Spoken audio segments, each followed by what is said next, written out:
Do mic checks. Yo, that's because we don't have the headphones in. Mic check 1, 2. There we go. All right. Welcome to Where's My Finish Line. I am here with the incomparable and incredible Krista Hayes. Stop, Gatsby. Yeah, I mean, why not? I mean, you're excited about this episode. And we're going to deviate, and we hope y'all still tune in. You know what I'm saying? It won't be so... Oh, shit. Well, I was going to say sexually and relationship charged, but...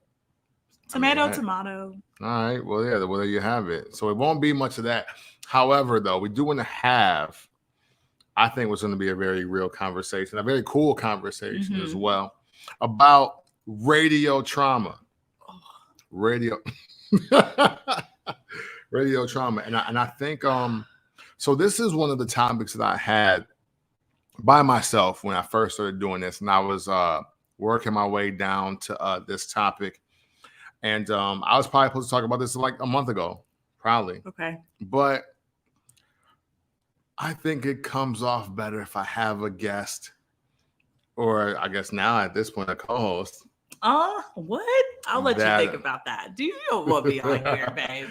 That consistently. That can like maybe cushion some of my radio trauma blows here. See, I'm not the one for you, babe, because I have so much radio trauma. Like, I'm going to enable you to pop your shit when it comes to what you've been through in the radio space. You know, I know what you've been through. I think you know what I've been through. And it's just hard. And I think it's just going to kind of linger there forever. It possibly could. So, and that's really a great place to start. So, I want to start the radio trauma episode, if you will, by saying this.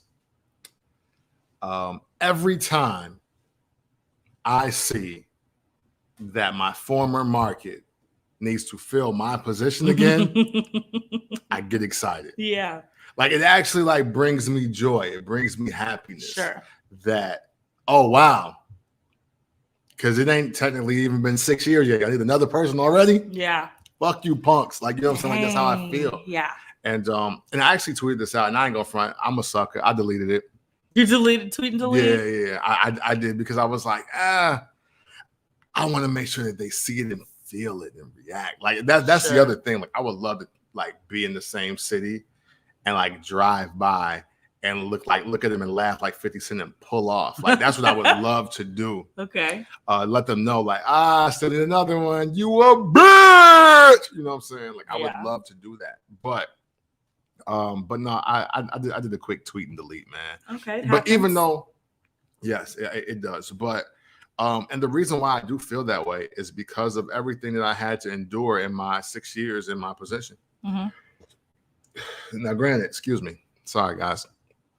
Granted, when I left, because I did leave, I was kind of, well, not even kind of, I was definitely attempted to be forced out by a group of people that didn't even hire me.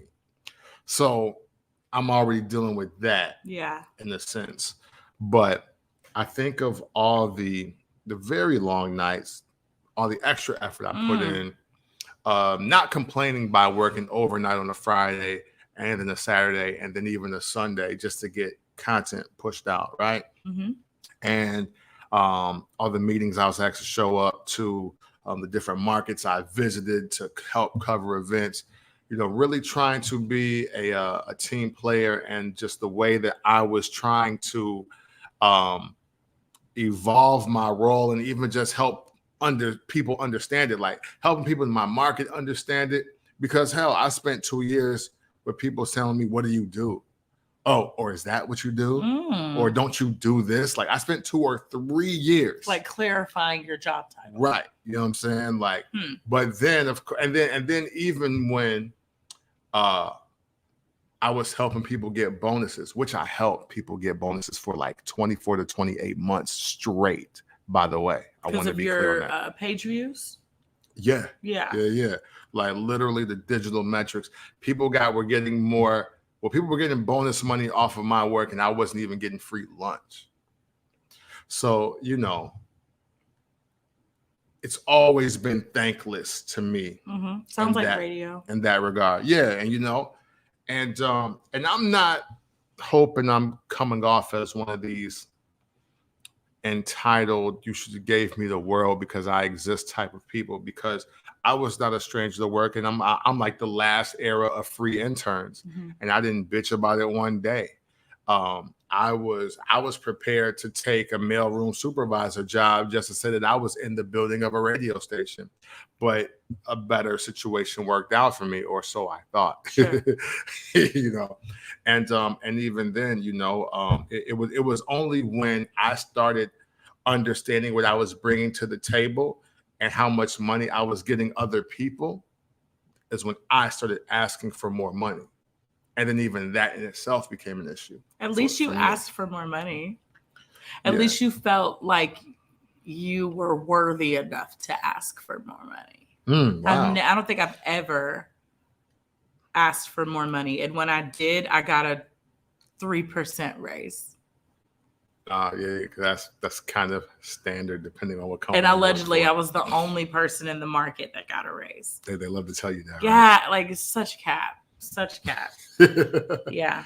So, did you have any story that you want to share, or even just kind of like a background of radio trauma before we get into what we are going to classify as radio trauma tonight? I mean, I have a lot. I mean, every single radio job I have had, I have radio trauma from it. Wow. So, I mean, my first radio job was a syndicated radio show, and the trauma came from the talent because he was egotistical and chauvinistic and degrading and militant, but it gave me tough skin. Like I was able to grow as a producer in that space. I was one of the longest running producers for that show. But the trauma comes from now, anytime I work with a prominent person in the radio space with some type of star power, I'm expecting them to be militant and angry and have this high expectation. Wow. So I consider that trauma because I can't shake that. Like I can't make that go away. The second radio job, I have workplace trauma. Oh no, that was a good time. So no, shout out Radio 1 Columbus. I have no problems there. That was good. That was a good time. The third radio job I did have due to, it was a format that my company tried to launch. And due to their failure in researching the format, they placed a lot of the blame on my morning show as to why the entire format didn't work. And I know for a fact that just wasn't the case. So that's kind of a summary of. Which I know for a fact that's cap. I'm sorry. Thank you. I received that. And then again, you know, they as a producer, you're thinking everything is your fault. If something happens, if something is successful, you know, it's because of you. If something fails, it's because of you. Particularly with that format not working, the higher ups within that radio conglomerate didn't want to take blame for themselves. So they placed it on myself and my radio talents at the time. And to me, that was just very traumatic because as someone who had never worked such a high position before, I'm thinking they're right. Like, oh my God, like I'm the reason this format didn't work out. And it's a pretty big deal of a format. And then fast forward to the job I had after that, the format worked out just fine. So I knew that kind of showed me that that wasn't the case at all. Absolutely. But I have trauma from that too, considering myself and my radio talent were the only Black people that worked in the cluster. So a lot of that radio station was whitewashed and appropriating, and it's like now that's what I call hip hop. Yes. In 2021. My talent was the token Black man and I was the token Black girl, and it just wasn't fun. So that's kind of a summary of most of my radio trauma. We're gonna dissect it in a greater way after we read a comment from my guy J Dub. He said, I got stuck working late but get home to my favorite content, man. We appreciate that. We appreciate that. And y'all talking about these whole ass job structures. Yep, they can subgraph balls. They absolutely can. Temp agency boys in the building. That's right. Shout out to all my temp agencies, my temp for hires out there, man. You are appreciated. Get the job done. Shout out to Big Daddy Kane, man. Where's my finish line?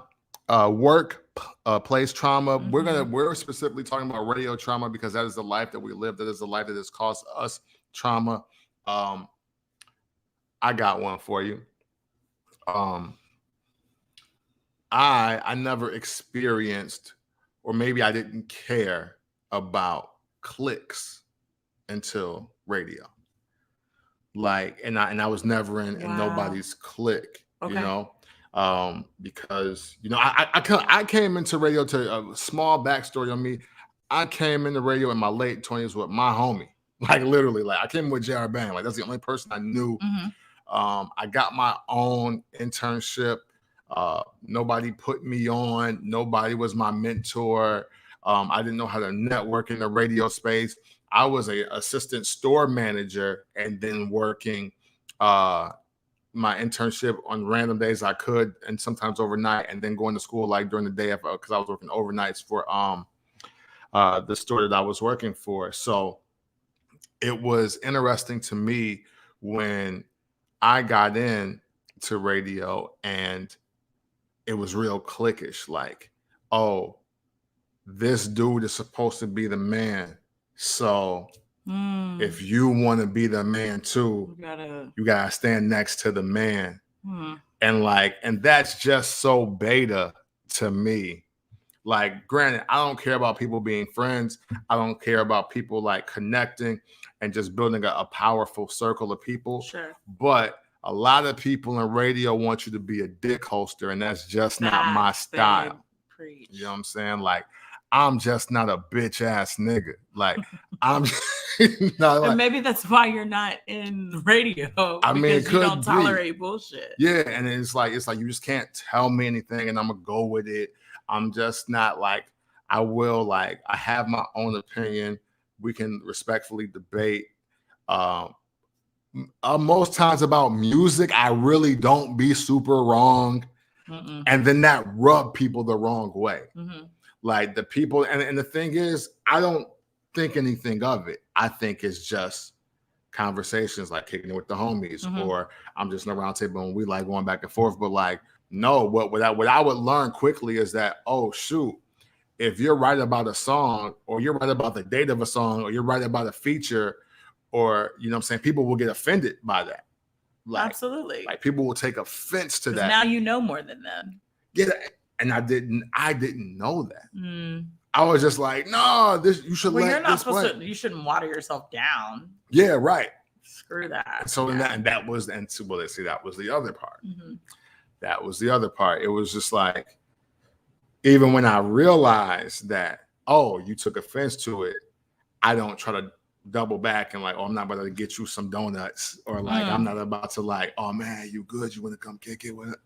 I wouldn't do that either. So like, I wouldn't follow it up with the lips on your ass after I done kicked you in it. Like, you know what I'm saying? So like that, that was kind of that was one of the things for me. So off top, like me and specifically a handful of radio personalities did not get along when I first got into radio, because I just didn't just fall in line. Like I remember the song, but I'm trying to keep it low because the person that made the song is dead now, if I'm not mistaken. But the conversation was stemming around T-Pain, and I was like, well, the T-Pain magic kind of fell off at this song because he's the only guy that never became a megastar after the song. And this radio personality was so offended by what I said that he called the reps that were working it and like the manager, and they had me like on speakerphone. So the person who fell off was the artist who died. Yes. And the rep got upset, or the radio personality got upset before the artist died. Oh yeah. Okay. He was still alive and everything. You know what I'm saying? Like at the time. But like, I was like, but no, I was like, that counts as a hit record. I was like, don't get me wrong. I heard it in the club because I'm still in the club at this point. I know. I'm just realizing who we're talking about. Oh, okay. And then, but I was just like, that ain't a hit. I was like, that wouldn't buy you a drink, my nigga. Like that wouldn't. Yeah. Okay. And I was like, don't get me wrong. I was like, I thought that artist had potential. And he was super cute. Well, yeah. See, that don't matter to me. Yeah. And I was just like, I was like, that wasn't a hit like that. I was like, maybe it was here. It was such a hit. I'm sorry, but I heard that song in the club all the time. Club all the time. Why was there no follow-up if it was such a hit? I mean, did he die? Like he couldn't put out no music. Years later. Yeah. Okay. By the time I get the radio, that song was a memory. Dang. He was still alive. Okay. That's what I was saying. So, but then they got mad at me. Yeah, now that's petty. First off, everyone's allowed to have a music opinion, regardless of what position you are at the station. That's what makes music is so many different opinions. Like, that's little dick energy, babe. For real, and I wouldn't doubt it. But that was one thing that caused me some trauma. It's like, oh shit, now I gotta watch what you say. Yeah, I gotta watch what I say. Like I can't even speak freely about like music in the space and just give my thoughts and opinions because you know what I'm saying? In the radio business. Right, in the radio business where everybody is trying, they go out of their way on their captions to say how solid, how real, how they pull no punches, how we keep it 100. But when you challenge some of those opposing opinions, it'd be problems. Do you think that they had a problem with you because of your delivery and how you said it? Because I just feel like that's dumb for anybody in radio to take it personally for you giving an opinion about an artist. My thing is, Krista, if I don't come at you like, nigga, why your bitch ass like this weak ass song, nigga? You a whole ass nigga like some bullshit like that. If I ain't come at you like that, then there's no reason for it to be a thing. And it's like, but I'm simply like, fam, I don't think that was like a real hit like that. I was like, I know you heard it in the club. I was like, but correct me if I'm wrong. Is it not part of a T-Pain set in the club? Like you ain't playing another one of his joints. You played T-Pain joint. T-Pain. Like you was like you playing in the mix with Shorty and buy your drink and all I do is win and bartender. And that's just in the middle and you only playing the hook. Who on the hook, Joe? T-Pain. And then they was mad. I was just like, you embarrassed? Were there other people there? Well, he tried to put other people on the phone. I think it was like a girl in the studio. But she was the producer. But it's like, but look, you the vet. You supposed to be so on. You so popping. Fam, this should be your opinion in my view.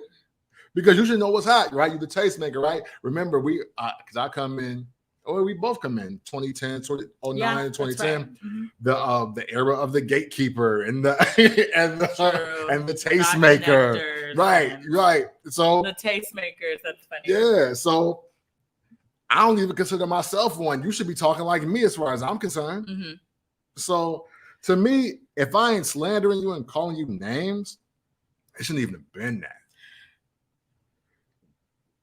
So am I even allowed to say that my workplace trauma is trauma, or is it just a part of working in the radio business? Well, I don't know. But see, because here's the other thing. And we just call a spade a spade. I know a lot of people that work for pop stations, country stations, that are so foreign to what happens at hip hop and R&B stations. Yeah, like they literally don't get it. Okay, that's a great thing that you said that because one of my closest friends now, who's always worked in the top 40 format, has never been through getting canceled or being escorted out or their key card not working or having to pack up their desk same day after working their shift. Right. And I've been through that 3 times. See? Particularly in the urban lane in music. Now check out this. Now, just like you said that, here's where I come in and where I connect with you on that. My first day as an intern, what was my job? helping some lady take a box to her car because this was her last day. Mm. And I was like, whoa, I'm just a promotions intern. What you mean? They was like, well, she no longer works here and she need help. I was like, oh, it's a well, dog world. It's just, radio is something else, man. So, I'll tell you. You know, I mean, I've heard from, and the thing is, not to make it a black-white thing, because even the black folks I know that don't work for hip hop, R&B, urban stations say that they're just treated better. Yeah. Like the black guys at sports stations. Yeah. Oh my God, I've heard this before. And country. I got it. We have 3 black account execs that solely work in the country music lane that will not come to the urban lane. And that's interesting to me. I think, you know, part of the trauma for me, as far as radio trauma goes, right? I think that that was the first place I experienced real self-doubt, because in the space that I was working in, it didn't matter how good I was doing.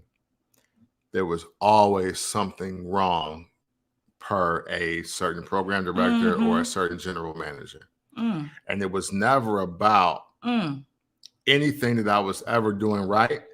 It was about how they felt, who they felt I left out.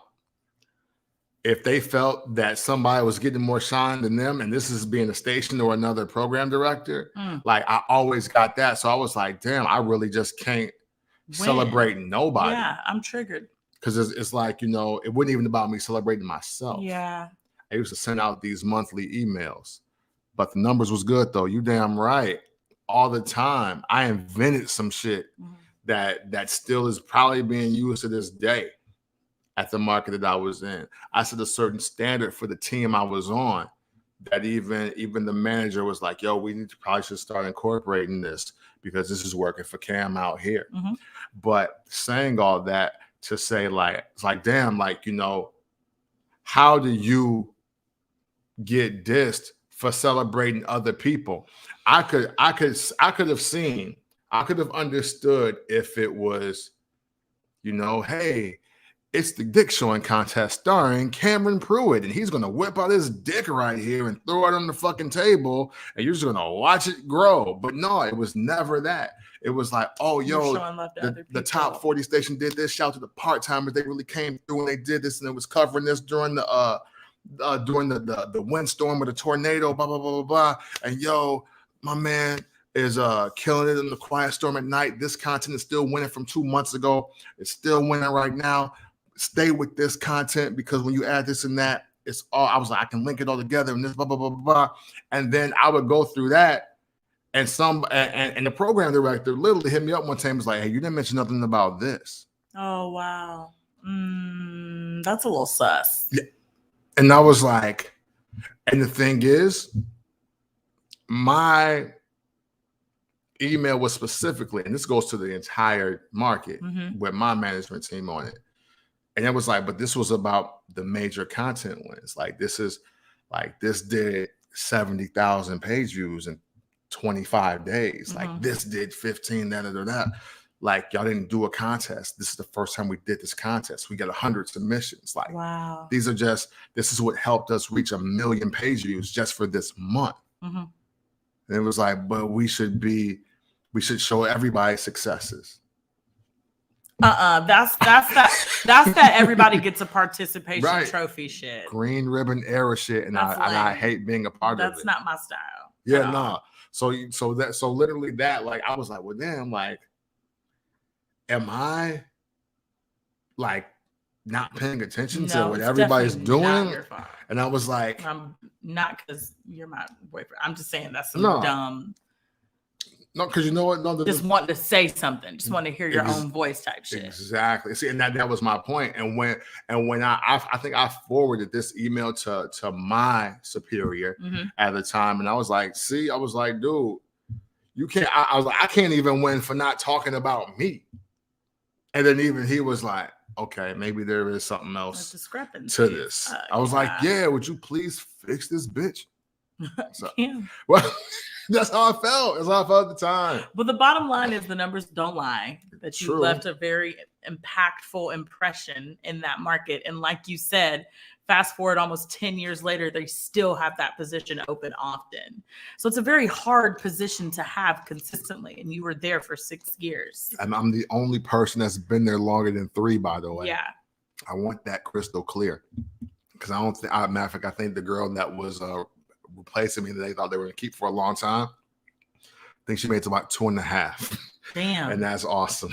There you go, girl. Shout out to you. Congrats to all your success. I am so happy you are winning somewhere else. You are amazing. Oh, Cam. World, real shit. Yeah. And so here's a question. Do you think that we can heal from our workplace trauma? Yeah, absolutely. I'm struggling. I think so. But I think it's about meeting the right people that aren't threatened by success in general. You know, one of the things that I do regret, and it kind of has me like on the fence. I started meeting cool radio people when I was out of radio, like the cool management people, like the program directors I probably needed to know when I was there. Yeah, you know what I'm saying? Like I started meeting cooler personalities, and I'm not saying I didn't work with zero, like I worked with zero cool people or management, but I'm saying that the people that would have kept me alive and kept me going, possibly been my mentor in the space. I met them in like 2017, 2018, and I had been out 1.5 years, 2 years by then. So I never really got a chance to rebound in the game. And now, but even then though, I will say I was so far removed from it that I wasn't sure that I wanted to be in it anymore. Like I went through 3 solid years of fuck radio is giving me anxiety. I can't deal with this because of the type of people that I had to deal with. And obviously, you know, there's always some things that I can look and say I could have did differently. But then I'll be honest with y'all, as we get into we segue back to our burning bridges topic from a couple months ago. It's some shit I feel I should have took too far. Like I should have spit in a nigga face on my way out. I should have called somebody a pussy punk bitch and threatened, dared him to do something to me. I burned all my radio bridges. Like I know that's so bad, but like, but you popping now. That's one of the main things I learned from one of my first radio mentors. I love her to death. Shout out Megan Thomas if you're scrolling and you see this. But honey, what up, Tasha? I burned all my radio bridges. I mean, because I felt done dirty. I felt done wrong. I'm on my way out. You know what? Fuck you. Like, and I want you to know how I feel as someone who brought so much to the table and worked so hard to take the show at the time where it needed to go or continue the show. And for those radio executives will cut you off so quick and like not have a single drop of remorse. So yeah, I mean, people tell me all the time it's not a good idea because you never know when you're going to need those radio like connections, but they gonna need me before I need them. Like that. But and a lot of times, a lot of the people that I notice that say that are the ones that like to treat people like shit, that like to do people extremely dirty. Like I've never really heard that from a stand-up individual in the space. That's just my experience. Okay. Like everybody that I've heard something about burning bridges from, they've been like some soft ass nigga, like, or they've been like just like you just a straight fucking bitch, like, you know what I'm saying? Like it's somebody that can't wait to be like, ooh, look what I got. Yeah. You want one, don't you? It's like, no, I don't. But what if I kick you in the back and fucking take it? Like, you know what I mean? Like that's how I personally feel. So that used to always make me wonder, like, what these bridges that people are talking about burning, you know what I mean? Like, who? Because like a lot of people are just piss poor humans. Yeah, like when am I haven't needed any of these people yet. Right. And thank you, Jesus, thank you, God. I've consistently maintained a career in this radio space. And I haven't needed anybody. If anything, a couple of them have came back to me and asked me to help them start their podcast or help them find a producer for their show, and I'm just like, and I'm 9 times out of 10 I probably help them, but I don't. The concept of burning bridges in the radio space is important, but at the same time, like, you got to pick and choose your battles, and sometimes those are battles I'll just choose. Absolutely. Like, shoot, it blow should this be bitch up. right. It should be a rule to shoot the fair one in radio. Yeah. I'm more than willing to open the octagon for a couple of y'all, and you know who you are. I'm not gonna speak when I see you. I'm not gonna speak when I see you. I'm not gonna speak when I see you. Like, you're gonna feel my energy is way different. Yeah, you're gonna have the energy of, damn, Cam, like he want to slap the shit out of me, and you know what I do. But doesn't that say a lot about us, though? Like, doesn't that mean we're still holding on to the trauma, and we should be the mature ones to let it go? And I mean, I'm not gonna dap you up or speak to you, but at the same time, I'm gonna keep it moving and not like I don't want you to get any energy from me, rather that's negative or positive. I just want to just go this way. See, yeah, yes and no. I'll say yes and no. Yes, it probably does mean that I still have some trauma, but no, because I want people to know, like, hey, Cam, that sucker shit you did when I was trying to feed my daughter, nigga, I should fucking kill you. Mm-hmm. Like, you're lucky. Like, you're lucky I let you live. Sorry. I don't see a booger, honey. Oh, awesome. Thank you. Like, I should have killed you. Like, that's what I should have did. Like, so thank God you're alive, fam. Yeah. Like, that's what you should do. Tasha says workplace trauma is so real. Glad to hear this being talked about. Yeah, thank you, Tasha. It's so real. Yes, it really is. And again, listen, I think, I'm only coming from this perspective. And yes, success is definitely the very best revenge. And I'm only coming from this perspective is because, not to use all the cliche words, but I came in the radio so humble and willing to do anything. Same, yeah. Just to work my way up, right? I was never a stranger or felt like I didn't have to pay dues. I took it upon myself to learn every department around me, the people in it, what those people did, how it affected my job, how I could improve or affect their job positively. And I feel like I got shit on by a lot of people, especially when the chairs started changing. Once this guy left and that woman left and these people brought in, like, I just felt like, the more changes got made, the less I mattered, and the more people wanted to let me know that I didn't matter, or how I wasn't a choice, or how I wasn't a first choice. That's so traumatic. You see where I'm coming from? Yeah. So I don't think I've ever been through anything like that before. Yeah. So like, I mean, I come from a whole perspective. Like, even for this, I won't call him too many names. I'll chill, babe. But even for this cat, he was one of the collective that hired me. And then I think, like, in just casual conversation, I think he let me know that I wasn't his first choice, but he was outvoted. Because the other people rocked with you. Because the other people wanted to hire you. I was just better than the other person they wanted to hire. And they saw the motive of that person and what they were really trying to do versus me coming in from out of state, willing, like, and knowing the process is gonna do it for your stations. So, I mean, look. Right. So, I would have. What did you say when you peeped game on that? Like, what did you say? You know what? I was just like, man, evil Winnie the Pooh, bare face ass nigga. Like, it didn't matter. He got fired soon anyway. You know what I mean? Like, it didn't even matter that much anyway. This man sucks, though. Oh no, you know what? About. Oh no, it was another one. Okay. It's not him though, but no, that's the one that made sure I didn't get on air for the same station you work for. Mm-hmm. Because look, Chris and I worked for the same company, and at one time we were on the exact same station, but I was just being voice tracked on the weekends for the station, and she was part of the morning show. And literally now, and this is why I don't play the race card in radio, because outside of Kenny Kicks, who was black, DJ Kenny Kicks, will salute to him, respect to him forever for helping me get this opportunity. I worked for a black-owned urban radio company, and only the white program directors ever gave me opportunities to be on air. So I personally can never play the race card because both of the top 40 radio program directors gave me opportunities to cut spots, do commercials, be on segments, and be on the air. Mm-hmm. And so when they had the top 40 dude also over the old school format,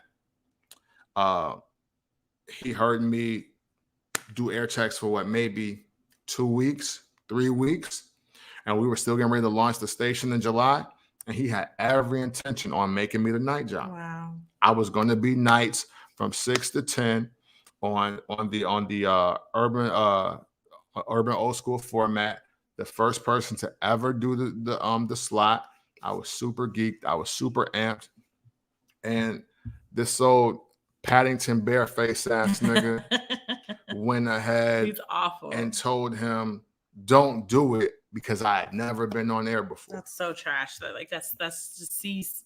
How do you single-handedly stop someone's opportunity like that when the local market manager already sees where it could go? That's that little dick energy. Yeah. That small dick energy, baby. No, I agree. So, I'm bored today. Whose dreams can I crush? Basically, I like some shit like that. Basically, and the thing is, and I want this so crystal clear too, guys. When I was taking this on, they gave me the option to do it live, and I told them I still would. I didn't ask for more money. Mm-hmm. I didn't ask for some money because I was already working full time for the station. You know why I hopped on it, and I was going to do this for free live, and I wasn't going to say shit about anything. One, because I was dying to do a night show. I was dying to do a night show. Like that's the thing I wanted to do in radio. I wanted to do a night show or a late night show. Those were the two things that I always wanted to do. Second, because it was on the format that I literally dreamed of and wrote about on BehindTheRhyme.com. The post still exists about a true school hip hop radio station. I wrote this piece in like 2012 or 2013. That was the other reason why. The second, it was I was on the same station as one of my favorite media personalities in the hip hop space. Like there was 3 names that I always looked to as far as media went when it came to doing hip hop. One was Joe Claire, one was Big Tigger, and the other, are we going to say the person or do it? And the third person was Ed Lover, Dr. Dre and Ed Lover from Yo MTV Raps. I wanted to host Yo MTV Raps. I wanted to host Rap City. I wanted to be on the radio. When I seen all those guys did radio and TV, I literally wanted to do that. So even just me saying like, yo, I'm on the same station as Ed Lover, Joe, like that would have been hot. That was hot for me. And I was willing to do it off of that alone. And that corduroy hair ass nigga really tried to stomp my dreams out. Now that's, Cameron, that is very traumatic. That is because I think it's what makes it more traumatic is because you got the green light locally. Yeah. And then someone from corporate who's not even there. Right. Who doesn't even understand the market. Yeah. Came and just shut that down. That's just wrong. So I went from being the night jock full time with the option to go live to voice tracking on the weekends. And I still took it. And then they flipped. Because not even that. Not even that happens yet. Okay. So I still took it because I was like, well, shoot, I'm on the station. Boom, it's lit. It's popping. I got to go on the St. Patty's Day parade because I was the only person available. I was doing my job. Even one of my naysayers, even one of my haters, liked one of my breaks about Run DMC dropping Raising Hell on my birthday. And like even she couldn't deny that break was fire. But for some reason, for one reason or another, after the new GM got there, I got pulled from the station altogether. And then I want to say, and I could be off, and I want to say Heavy D died after that. Or somebody died. There was a death anniversary of somebody. And the question was, hey, does Cam know to talk about this on air tonight? And the APD said, y'all pulled him 2 weeks ago.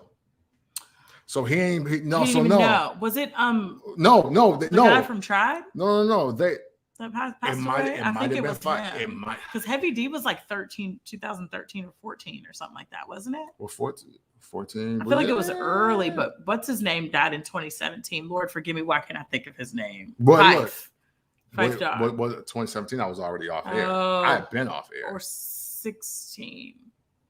No, look, it was one. It was something one. Like okay. Yeah, the point is, it was definitely one of them. And the thing is, but look, it was also her call too, because you know what? There was another flip. They changed the program director for that station. So the top 40 PD ends up just where he back over there. She takes over. That sounds like a nightmare. They pull me off air and then wonder what I'm going to talk about when dude died. And I was just like, I'm not on. Like, y'all pulled me off. 2 weeks ago. 2 weeks ago. That's so sus, babe.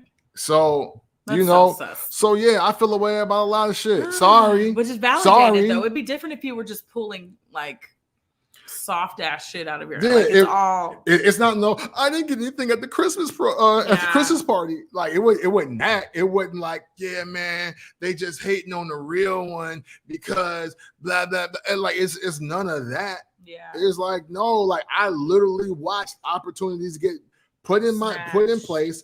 I come there to do it, and then people are like, nah, fuck you, we're not doing it. I said we're not doing it. It's because I call that not blackballing, but it's because they don't want you to be bigger than the station. They don't want you to be bigger. But that's what I went through in Atlanta with the show. Right. But my thing was, I wasn't even in that mindset. I know. I was literally like, how it works out. I was literally in the mindset of, yo, I'm about to just kill this because I can't be the wax show that's being spearheaded by Ed Lover and Moni Love. Like, I was like, I can't have a wax show, especially down in Indianapolis. Like, I'm repping for the whole Midwest.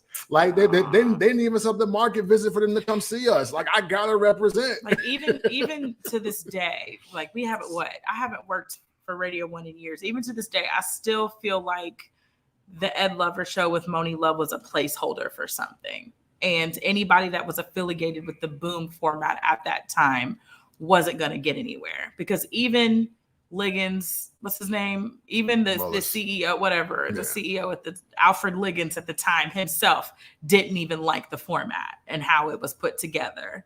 It was a whole article on Radio Ink magazine. So that should have been a red flag for everybody working in that format, that this shit wasn't going to last too long. Yeah. But again, we're dreamers, we're believers, we're achievers. We're thinking, yo, we're about to kill this shit because this is our dream. Right. This is what we're supposed to do. But unfortunately, I feel like that format at that time was a trial and error placeholder. Them people didn't know what they were doing. And you know what?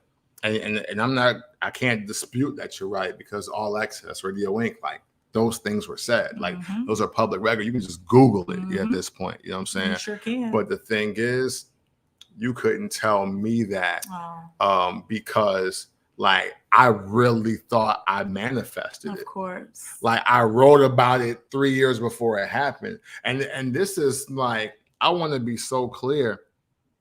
I wrote about it before the first station was ever created, period. Yeah. So when I'm presented the opportunity to do nights on the station that I literally manifested, I'm like, oh wow, this is my dreams coming true. I was literally like, yo, eventually I'm gonna be able to transition into this full time and not even need to do the other part of my job. Yeah, I understand. Because now I'm gonna have the super bomb night show that I was talking about and I was thinking about when I first walked in my first day of class. Like that's literally what I thought, and it just didn't happen.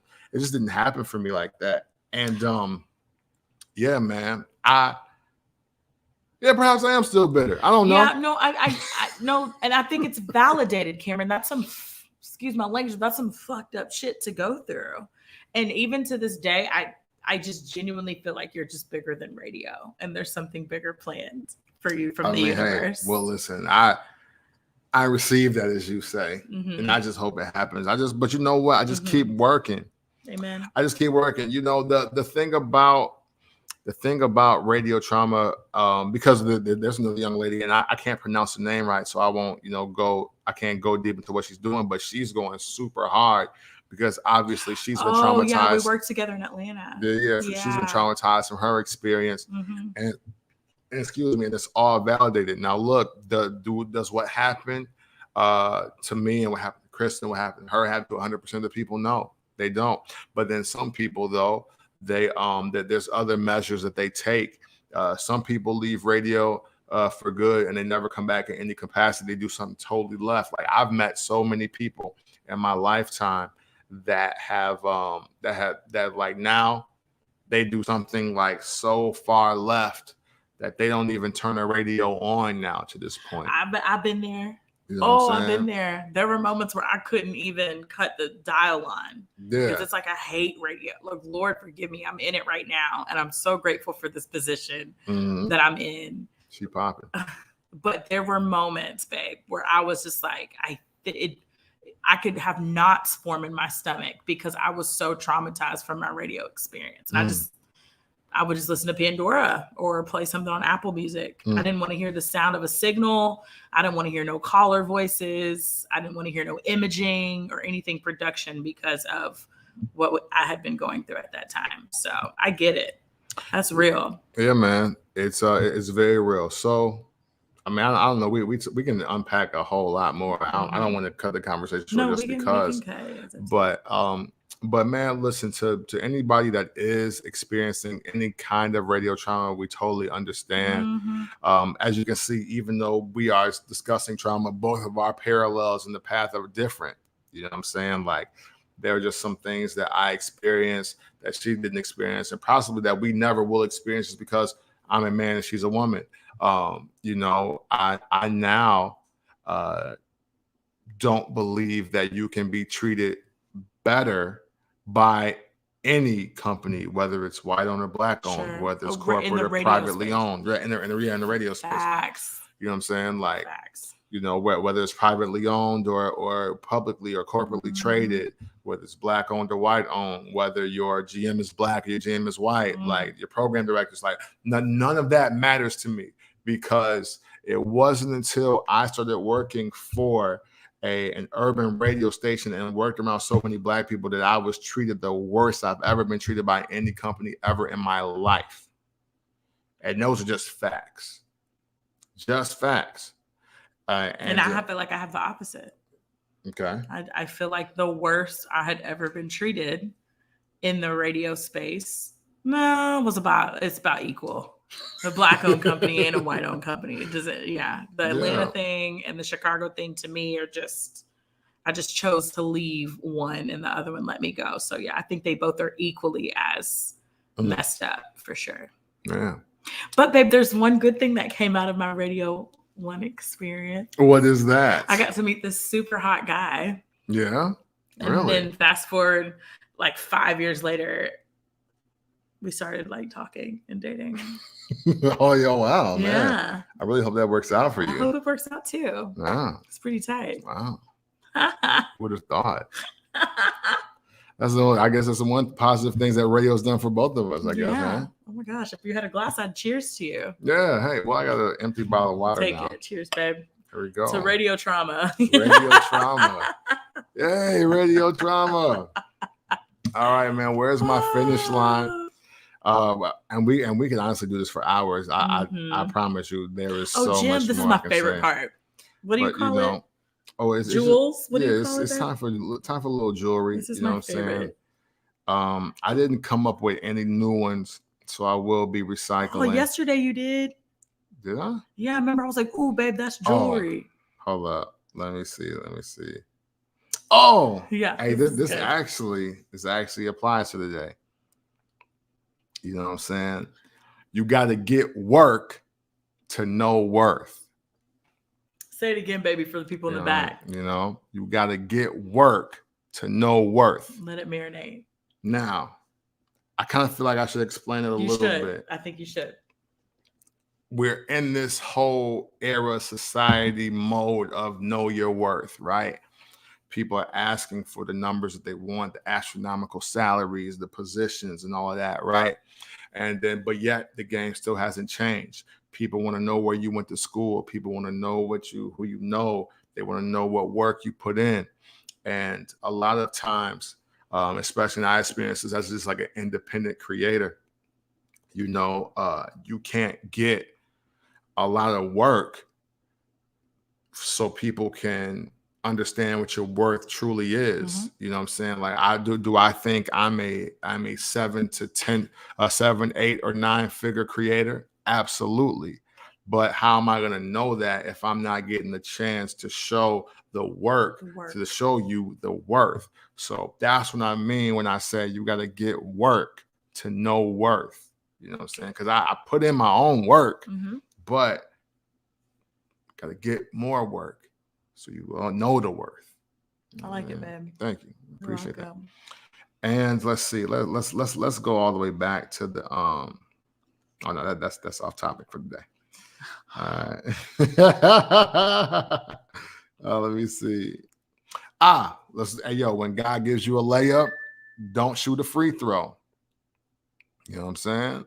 When God gives you a layup, don't shoot a free throw. There it is. Okay. You know what I'm saying? That's deep. Yeah, you know.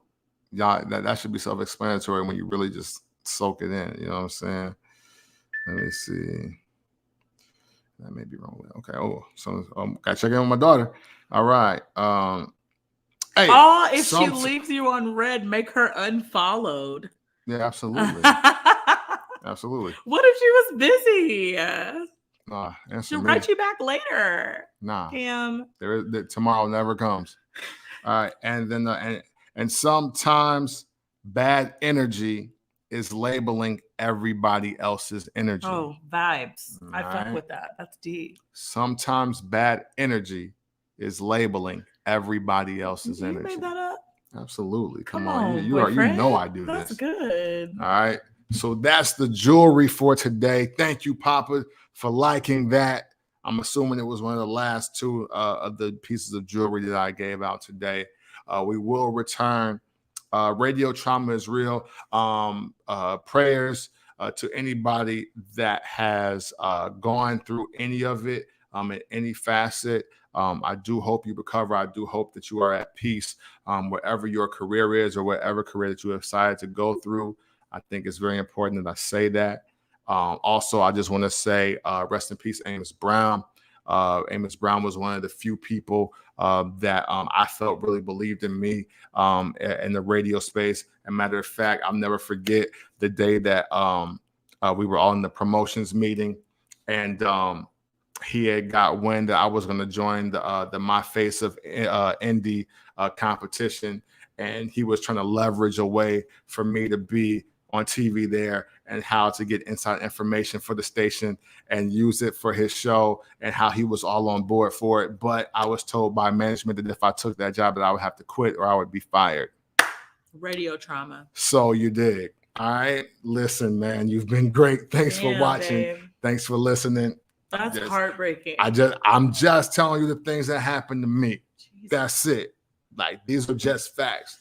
I can't wait till you get rich, so we don't got to do none of this. You know what I'm saying? No embellishing, no gaslighting, no sensationalizing. That's literally just what happened. All right. But we will talk next time, man. Please continue to be safe. And as always, it's love. That was fun, babe.